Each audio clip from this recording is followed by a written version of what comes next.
kali ini memang kita coba mengubah tema dari jilid-jilid sebelumnya, 2 jilid sebelumnya. Sekarang lebih banyak pada berbicara tentang orang-orang tua yang kita ajak untuk menyiapkan diri menjemput kematian dengan husnul khotimah. Nah, orang tua ini punya latar belakang masing-masing.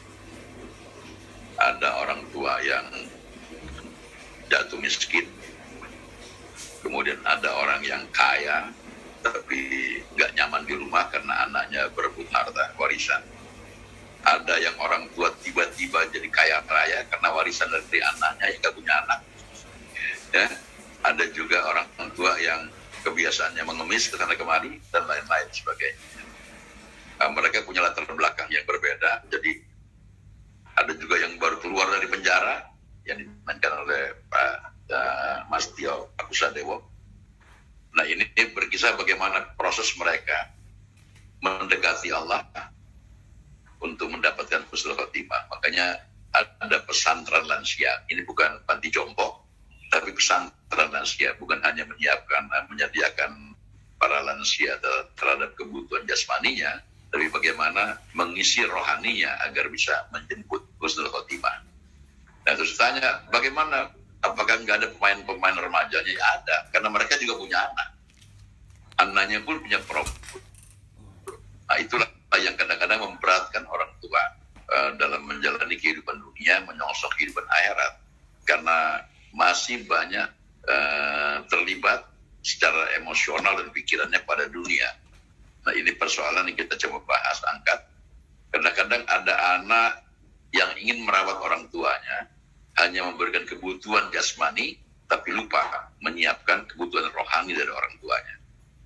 Ada orang yang memang juga tidak bisa menyiapkan kebutuhan jasmani, apalagi rohani. Demikian beragam, seperti juga halnya masyarakat Indonesia. Nah, makanya kita munculkan ide bagaimana pesantren lansia yang mengajak para orang tua untuk menyiapkan diri bisa menjemput husnul khotimah. Ini tema besarnya. Dengan latar belakang tokoh-tokoh tua tadi yang beragam. Kurang lebih begitulah cerita. Apa titik balik apa yang membuat mereka menyadari bahwa perlunya Allah dalam kehidupan mereka. Nah, ini akan mencapai klimaksnya masing-masing setiap tokoh, sehingga mencapai sebuah kesadaran bahwa selama ini nggak ada yang bisa tempat yang untuk bergantung kecuali kepada Allah yang Maha Agung. Begitulah temanya, tema besar kira-kira. Yang pertama nangis. Oh iya Om, nangis Om. Terharu ya Om. Pak Haji nggak ngerti gimana caranya itu bisa begitu ya. Cuma ya yang paling menyenangkan di sini adalah saya khidmat betul gitu menjalani semua prosesnya, dan ya peristiwa scene demi scene, jilid demi jilid, beberapa ada yang memang sangat mengesankan dan memang betul terjadi di kehidupan saya gitu. Mulai dari bekas mantan istri yang cancer sampai sebegitunya. Tapi ya saya alhamdulillah bisa terlibat di PPT ini karena banyak memberi manfaat buat saya. Pertama kali tawarkan nggak mungkin nolak karena excitementnya udah udah besar banget gitu. Apalagi pas aku tanya dipasangkan dengan aktor-aktor yang udah legend gitu, yang menurut aku udah, wah aku bakal belajar banyak gitu. Terus begitu aku syuting, senang banget karena semuanya benar-benar humble. Terus ya situasinya juga benar-benar hikmat banget, nggak ada rasa yang gimana gitu. Jadi bawainnya senang banget sih, benar-benar enjoy. Aku bisa bilang ini stripping pertama yang paling berkesan, paling nikmat gitu dibawainnya. Wow, justru paling nikmat dan paling berkesan buat Mbak Dinda ya. Mana? Ya beda jauh, tapi mungkin pada saat di awal gitu. Nah, di saat itu aku datang menghadap langsung ke Pak Haji Dedi juga, dan ya ada prosesnya yang pasti, dan prosesnya juga lumayan cukup panjang gitu. Waktu itu beberapa kali bertemu, dan alhamdulillahnya juga mendapatkan kesempatan benar-benar bangga ya bisa masuk di para pencari Tuhan, yang notabene mungkin semua orang mau bekerja sama di para pencari Tuhan ini, dan gak semua orang bisa mendapatkan kesempatan ini. Jadi benar-benar bersyukur sekali, dan pas ketemu juga dengan orang-orang hebat gitu, orang-orang yang luar biasa, senior aktor dan aktris yang luar biasa, benar-benar bisa belajar banyak. Terus juga ngerasain kekeluargaannya juga dapat banget. Semakin kesini malah sedih ya gitu, kayak udah mau berakhir aja nih gitu. Tapi aku pribadi main dengan Om Tio, dengan Pak Haji dan aktor-aktor lainnya, aku benar-benar banyak belajar dan berterima kasih juga. Ini benar-benar pengalaman yang luar biasa sih untuk aku. Oke, jadi udah merasakan kesedihan harus berpisah. Jadi mungkin aku sedikit ini menambahkan infonya Mbak Salma, kenapa Mbak Salma sedih. Jadi para pencari Tuhan jilid 15 ini sudah berjalan proses syutingnya jauh-jauh bulan ya Pak Dedi ya. Jadi saat ini sudah mau selesai begitu ya Pak? Ya, 1 November 2021, ya. Jadi 5 bulan lebih. 5 bulan lebih untuk tayangan 1 bulan ya Pak Dedi ya? Ya. Luar biasa. Syutingnya sudah 126 hari. 126 hari untuk 30 episode begitu Pak Dedi. Iya, ini belum selesai, masih ada 3 hari lagi. Iya, mudah-mudahan 3 hari lagi mungkin 129 atau 130 hari itu 130 hari ya. Sudah mau selesai. Ya. Oke, kita masuk ke Lafiki Nicholas. Nah, tahun lalu Lafiki Nicholas ini juga beradu acting dengan Pak Dedi, tapi dalam judul yang berbeda. Nah, tahun ini Lafiki dipercaya jadi Ustadz muda, Ustadz Habib. Nah, bagaimana Lafiki, Ustadz Habib? Pengalamannya kali ini ditambah ada Om Tio juga nih. Lafiki gimana? Beb. Sangat bersyukur sekali Mas diberikan kepercayaan oleh Pak Haji Dedi Mizwar yang melibatkan saya bergabung di para pencari Tuhan jilid 15 ini. Terlepas dari karakter saya menjadi ustadz, itu juga menjadi tantangan tersendiri untuk saya, dan mudah-mudahan mungkin peran yang saya mainkan juga bisa pesan positifnya atau karakter positifnya bisa kebawa ke dalam diri saya pribadi. Nah, pastinya ini bagi saya pengalaman yang tak ternilai harganya. Saya bisa banyak dapat ilmu tentang keaktoran bersama Pak Haji, Om Tio, dan para senior-senior yang lain.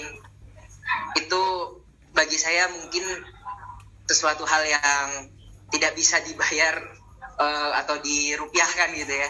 Pengalaman ini sungguh sangat luar biasa sih. Jadi saya sangat senang banget, dan harapan saya semoga Ustadz Habib ini bisa membawa dampak positif untuk semuanya, untuk yang nonton, dan ada hal-hal yang bisa menjadi tuntunan buat semuanya. Amin, amin. Mudah-mudahan ya tersampaikan semua pesannya dari Ustadz Habib ini ya, Lafiki ya. Pak Haji Dedi Mizwar, apa yang pertama kali Bapak pikirkan pada saat mengajak bergabung artis seperti Om Tio, Mbak Dinda, Mbak Salma, dan Lafiki? Apakah ada syarat khusus agar bisa bergabung dalam sinetron Para Pencari Tuhan? Silakan Pak Dedi. Ya, dalam sebuah proses untuk menentukan siapa yang harus memainkan tokoh-tokoh tertentu, memang ini cukup lama. Jadi dengan berbagai pertimbangan, karena tokoh-tokohnya memang masing-masing unik, jadi harus dimainkan dengan orang-orang yang memiliki kemampuan untuk memainkan itu. Oke, di sini ada Tio, ada Cok Sibara, ada Arswendi, ada juga Cak Tohir, tokoh teater dari Jawa Tengah ya, yang memainkan tokoh ini. Termasuk juga ada Opi Kumis, dulu pernah main saya di Lorong Waktu. Ya, ini harus dimainkan oleh orang yang tepat. Begitu pula Dinda, Alma, dan Lafiki, prosesnya cukup lama. Bagaimana mencoba dengan pemain-pemain lain, dan dengan beberapa pertimbangan baru kita tentukan. Jadi kalau saya melihat dari seluruh termasuk tokoh anak-anaknya, Bima Sena, ya. Anak umur 10-12 tahun yang juga hadir dalam cerita ini. Memang sebuah proses yang panjang dalam dan karakter yang dimainkan oleh aktor-aktor dan yang mana. Sebab saya berpikir kalau ini salah atau kurang tepat oleh orang juga yang dalam tersebut, maka ceritanya gagal. Karena memang ini ceritanya multiplot. Setiap orang membawa cerita yang kelindang menjalin yaitu tadi menuju pada Allah, sesuai judulnya, para pencari Tuhan dengan jalannya masing-masing. Nah, kalau tidak dimainkan dengan tepat, maka cerita ini gagal. Karena itulah saya memilih aktor-aktor dan pemain-pemain yang memang saya yakini sudah teruji dari pengalaman, dan juga saya yakini yang mudah mampu memainkan ini. Dan alhamdulillah saya benar, mereka mampu memainkan dengan baik, sangat baik. Dan ini membuat saya juga gembira ya, menjalankan syuting dan juga bagaimana menyiapkan konsep kreatif dari episode-episode berikutnya dari 1 sampai 30, bahkan selesai tanggal 25 sudah selesai semua skrip 30 episode.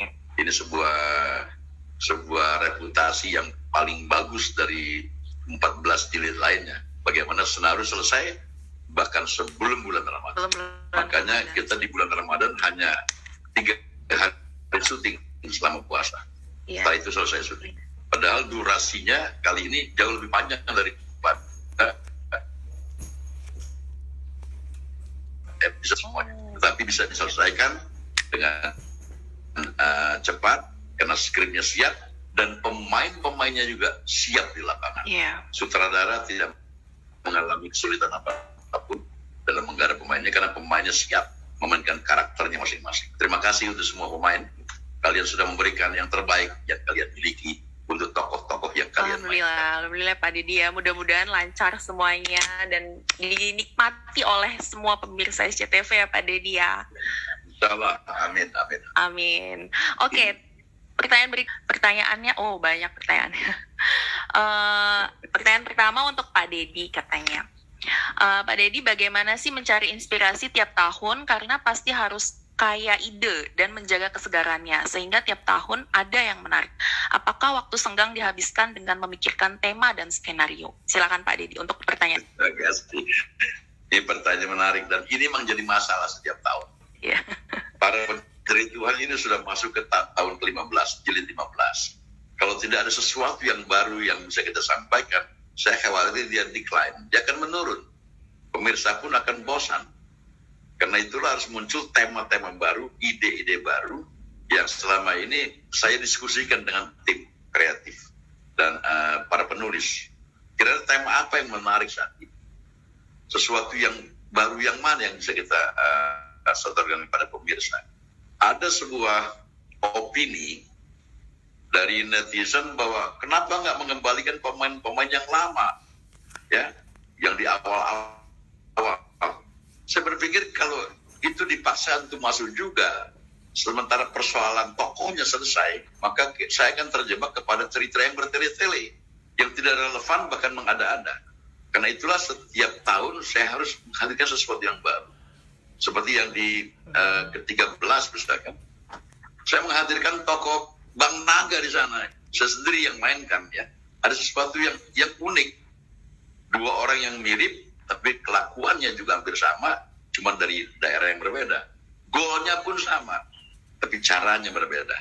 Nah, kemudian yang ke-14 juga harus berbeda. Gitu. Ada Ustadz David hadir, ya kan? Yang bagaimana mengelola masjid yang sengketa itu. Masjid sengketa, bagaimana? Bukan masjid aja bisa sengketa. Nah, kemudian yang ke-15 ini demikian juga.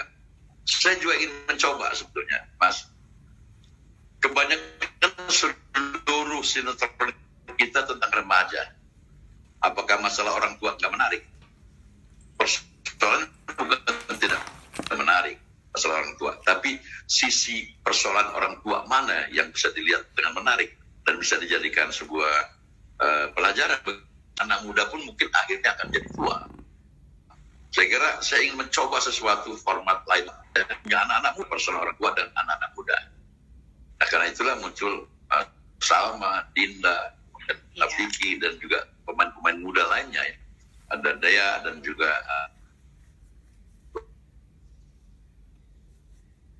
Gani, ada Rivaldo, semuanya hadir. Jadi ini kalau layar semuanya terisi orang muda, kayaknya orang tuanya nggak ada, apa mereka semua yatim piatu kan nggak mungkin. Saya ingin mengangkat sebuah refleksi dari kehidupan masyarakat. Ada orang tua dan juga ada anak muda. Nah, cuman fokusnya saat ini adalah ke Sorgayu, bagaimana menjemput husnul khotimah. Biasanya orang tua yang mati duluan, tetapi ya bisa saja anak-anak juga mati. Yang muda pun bisa mati lebih dulu. Apakah mereka tidak berhak masuk surga? Anak-anak, remaja, orang tua memiliki kesempatan untuk masuk surga. Itulah kira-kira. Luar biasa, menginspirasi sekali ya Pak Dedi ya. Oh, sebelumnya mohon maaf nih Mbak Salma sama Mbak Dinda, infonya karena harus melanjutkan syuting lagi. Iya, pamit dulu semuanya. Tadi hujan ya? Iya, hujan ya. Hujan ya Dinda ya? Mau ngejar matahari. Lanjutkan lagi syuting lah, ya? Matahari yang mengejar matahari. Karya. Terima kasih Mbak Dinda, Mbak Salma. Oke, dengan Om Tio. Nah, bagaimana persiapannya Om Tio supaya memerankan karakter ini, supaya karakternya lebih pas lagi gitu. Lalu boleh diceritakan lebih detail bagaimana pergumulan emosinya atau mendalami karakternya Om Tio sendiri. Silakan Om. Bedanya Bang Galak sama tipe Korsudel itu, tipe Korsudel belum pernah bunuh orang. Jangan sampai lah Om. Kalau di penjaranya sama ya. Iya. Terus persoalan apa yang dihadapi Galak sama anak-anaknya juga sama. Jadi ya automatically saya udah dipersiapkan dari jauh hari sebenarnya untuk bisa masuk ke permasalahan yang dihadapin gitu. Ya detailnya saya banyak latihan dan proses latihan itu nggak cuma di lapangan, saya baca skenario-nya berulang di rumah gitu ya. Karena 2 tahun terakhir kan saya memang udah nggak terlibat di sejumlah produksi gitu ya, tapi alhamdulillah bisa saya nikmati. Alhamdulillah. Hingga saya bisa jalani dengan baik, itu aja. Kita udah gak sabar nunggu Om Tio lihat lagi di layar kaca SCTV khususnya. Oke. Scene pertama itu wajahnya Tio malah. Iya ya. Scene awal gitu tuh wajahnya Tio yang nomor 2. Oh gitu Pak. Dan Pak Dedi udah kasih bocoran nih. Justru dan Om Tio. kejadiannya katanya persis saat dia keluar penjara gitu. Oh iya.